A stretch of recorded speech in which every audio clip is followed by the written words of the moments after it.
la mode dans la bande dessinée actuellement ces derniers temps de relancer, de reprendre ou de faire perdurer des séries que nous avons connues dans les années 50, 60, 70, parfois avec plus ou moins de bonheur. La plus grosse réussite étant la continuation de Blake et Mortimer, Astérix qui était pas trop mal, le dernier étant vraiment pas à la hauteur, et le ratage un peu de Lucky Luke. Les éditions du Lombard ont lancé deux séries mythiques des années 60 et 70, Ricochet et Bruno Brasil.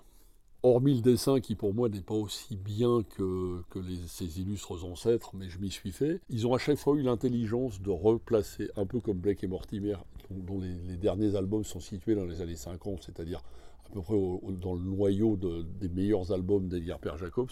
Pour Ricochet, il situe ça dans les années 60. Il y a eu 78 albums de Ricochet jusqu'au décès du dessinateur Tibet. Là, ils ont replacé ça à peu près dans les années 69-70, c'est-à-dire entre le 10e et le 12e album de Ricochet. On se replonge vraiment dans toutes ces années-là, les années du Général de Gaulle et tout ça.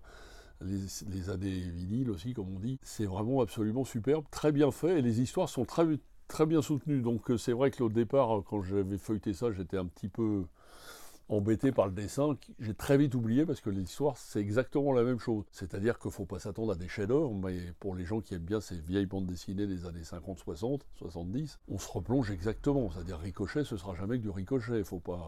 C'est pas du Gauprad, c'est pas du Corto Maltese. Mais c'est de très bonne facture et ça permet de faire redécouvrir ces séries-là à des jeunes de maintenant. Et c'est la même chose pour Bruno Brasil. Bruno Brasil, c'était le chef d'une équipe d'agents secrets qui se situait dans les années 70-75, qui ont, pour les trois quarts, été totalement décimés à la fin du dernier album de ces années-là. Et là, ils reforment une nouvelle équipe avec les 2-3 survivants. Et c'est pareil, ils replacent ça dans les années 70. Il n'y avait pas le portable, il n'y avait pas les satellites, les machins, les choses.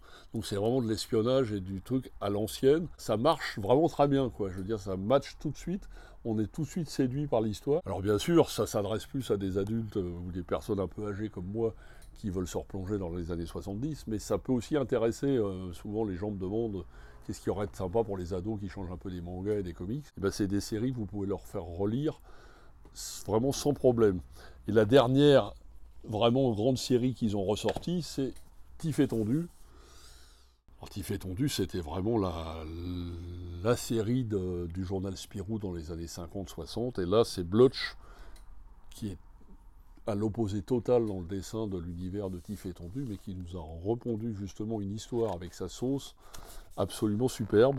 Un dessin à la Blotch, dont on n'est pas surpris, mais on a vraiment pareil l'impression de retrouver les deux personnages qu'on avait laissé tomber dans les années 80 avec Monsieur Choc et tout ça.